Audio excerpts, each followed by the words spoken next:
warahmatullahi wabarakatuh. Welcome back to my channel. Okay, our subject today is about conversation.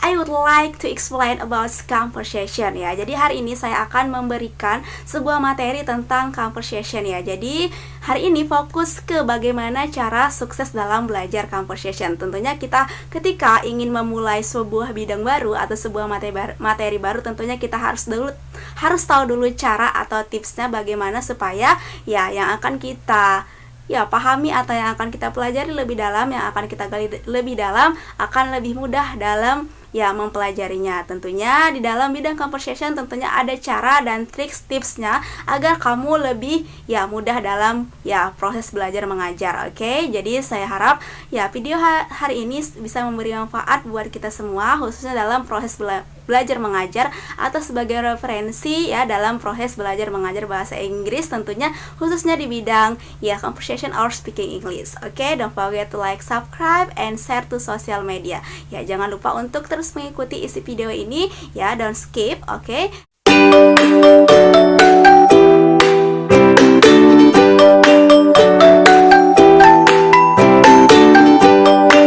Cara yang pertama cara sukses dalam belajar conversation itu apa? Yang pertama itu kita harus paham dulu bunyi atau pronunciation-nya. Jadi apa yang dimaksud pronunciation atau bunyi? Jadi pronunciation atau bunyi di dalam suatu bahasa itu pasti dimiliki setiap bahasa, baik itu bahasa Indonesia, bahasa Inggris, bahasa Arab, dan bahasa asing lainnya pasti memiliki pronunciation atau bunyi. Pronunciation itu apa? Pronunciation itu adalah pengucapan Jadi pengucapan atau bunyi. Jadi setiap bahasa pasti memiliki pronunciation. Jadi kita menemukan suatu bahasa tidak kita temukan di bahasa asli kita Kita tidak menemukan pronunciation yang ada di bahasa asli kita. Tentu saja karena bahasa asli yang kita selalu terapkan di kehidupan kita berbeda dengan bahasa pronunciation yang ada di bahasa yang akan kita pelajari atau yang akan kita dalami. Jadi setiap bahasa pasti memiliki pronunciation atau bunyi. Jadi ketika kita menemukan, kadang kita menemukan pronunciation atau bunyi yang ada di dalam bahasa Inggris, tetapi tidak kita temukan pronunciation atau bunyi tersebut ada di dalam bahasa Indonesia. Atau sebaliknya, kita tidak menemukan pronunciation yang ada di bahasa Indonesia, tetapi kita tidak menemukan pronunciation yang ada di bahasa Inggris. Tentunya kita harus bisa lebih memahami atau bisa lebih menganalisis bagaimana sih pronunciation atau pengucapan atau bunyi yang ada di bahasa tersebut. Jadi tentunya ketika kita ingin mendalami conversation English, tentunya kita harus paham dulu bagaimana sih pronunciation-nya, bagaimana sih bunyinya, agar kita tidak salah dalam mengucapkan atau mempraktiskan bahasa tersebut. Tentunya di dalam bidang conversation atau speaking, tentunya yang pertama kita pahami itu adalah bunyi atau pronunciation-nya. Bagaimana cara mengucapkannya, bagaimana cara membacanya. Tentunya kalau kita sudah memahami pronunciation atau bunyinya, akan mudah kita dalam mempraktiskan conversation tersebut. Yang kedua apa? Untuk mendukung kesuksesan kita dalam belajar conversation. Yang kedua itu adalah kosakata. Kosakata sudah pasti juga sebagai pendukung utama dalam belajar conversation. Bagaimana kita ingin mempraktiskan sebuah speaking atau conversation kalau kita tidak memiliki kosakata. Menurut Sutijo tahun 2009 dia mengatakan bahwa kosakata adalah kumpulan kata yang ada dalam suatu bahasa. Kemudian apa lagi dia katakan bahwa kosakata itu adalah kata-kata yang digunakan dalam ilmu pengetahuan. Kemudian apalagi dia katakan bahwa kosakata itu adalah kumpulan kamus atau kumpulan catatan yang ada di kamus beserta maknanya. Kemudian siapa lagi Violet mengatakan bahwa kosakata adalah sekumpulan kata-kata beserta maknanya. Jadi itu pendapat-pendapat ahli yang mengatakan bahwa kosakata. Jadi dari sekian banyak ahli disimpulkan bahwa kosakata itu kosakata adalah daftar kata beserta maknanya yang harus kita kuasai atau yang harus kita ketahui dalam suatu bahasa yang akan kita dalami Kalau dalam bahasa Inggris, apa saja yang akan kita dalami dalam bentuk kegiatan sehari-hari, dalam bentuk pergaulan sosial, atau dalam dunia pekerjaan. Tentunya ya di dalam kosakata atau perbendaharaan kata memiliki bagian-bagian tersendiri ya yang harus kita pahami. Yang ketiga, cara sukses belajar conversation itu apa ya? Yang pertama tadi ada pronunciation atau bunyi. Kemudian yang kedua kosakata. Yang ketiga adalah pelajari simple speaking. Ya, simple speaking itu bagaimana ya? Kalimat-kalimat atau percakapan-percakapan sederhana yang bisa dijadikan bahan praktis kita dalam mengasah skill dalam bidang conversation. Jadi kita juga harus selalu mempraktiskan simple speaking ya. Contohnya giving advice, kemudian greeting, kemudian introduction yourself ya. Kemudian giving advice or about staying thanks, ucapan terima kasih, congratulations, itu merupakan sebuah beberapa expression yang bisa dijadikan sebagai simple speaking ya.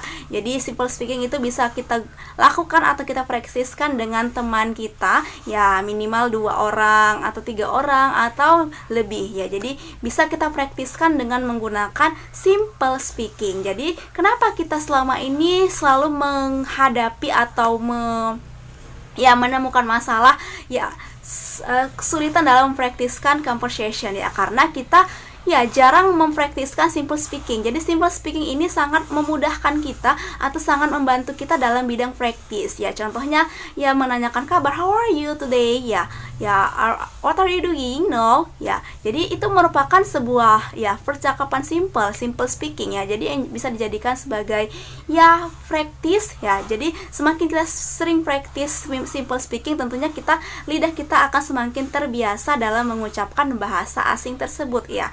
Memang kita bukan yang memiliki bahasa yang kita pelajari, tapi setidaknya ketika kita semakin sering dalam mempraktiskan simple speaking, tentu sangat membantu kita dalam mengembangkan keahlian atau skill speaking English-nya ya. Jadi simple speaking juga sangat membantu ya. Jadi sangat sering kita temukan kesulitan-kesulitan baik di dunia pendidikan senior high school or junior high school atau di tingkat perguruan tinggi banyak sekali kita tidak mungkin kurang pede ya. Jadi your confidence juga sangat mendukung bentuk mempelajari conversation dalam mengasah skill conversation atau speakingnya. Oke, jadi simple speaking juga sangat membantu atau sangat memudahkan cara kita sukses dalam belajar conversation. Kemudian yang keempat apa? Yang keempat adalah simple writing ya. Jadi cara sukses dalam belajar conversation itu juga sangat didukung dengan materi-materi simple writing. Simple writing itu apa? Kalimat-kalimat sederhana, tulisan-tulisan sederhana yang bisa mendukung kemampuan kalian dalam mempraktiskan conversation. Jadi kalau dulu kita selalu menggunakan catatan-catatan seperti contohnya diary buku-buku catatan kecil. Tetapi di zaman dunia modernisasi sekarang yang serba teknologi canggih, tentunya sudah sangat banyak aplikasi atau pendukung kita dalam meningkatkan kemampuan atau skill kita. Contohnya handphone, komputer sangat banyak aplikasi-aplikasi yang bisa mendukung kita. Begitu juga di dalam sebuah smartphone, tentunya sudah banyak aplikasi yang bisa mendukung kita dalam mengembangkan skill English atau skill speakingnya atau skill conversationnya atau conversation skillnya. Jadi sangat mendukung ya. Jadi kita bisa meningkatkan pengetahuan conversation kita belajar conversation itu melalui simple writing Jadi menurut ahli, ada ahli yang mengatakan bahwa kemampuan seorang itu berdasarkan dari 2 bentuk, yaitu actual ability and factual ability. Actual ability itu apa? Yaitu yang kita dapat dari kita belajar kegigihan kita dalam belajar. Kalau yang factual itu apa? Factual ability itu kemampuan kita yang kita raih atau yang kita dapat dari gen atau silsilah keturunan Jadi kita sendiri bagaimana sih kita mengembangkan kemampuan ya, mengembangkan ability, skill ya, tentunya kita harus memiliki cara atau trik khusus supaya lebih mudah dalam mengembangkan skill kita, khususnya skill ya conversation skill atau speaking skill. Oke. Ya, jadi itu tadi ada 4 ya. Yang pertama itu pronunciation atau bunyi, yang kemudian yang kedua kosakata, kemudian yang ketiga simple speaking, kemudian yang keempat itu simple writing. Jadi dari keempat ini bisa menjadi modal atau dasar kalian ketika kita ingin mempelajari atau mendalami bentuk-bentuk conversation ya, bidang-bidang conversation, skill conversation ya, khususnya di bidang bahasa Inggris. Oke, thank you so much for your attention today, and don't forget to like, subscribe, and share to social media. Oke, bye.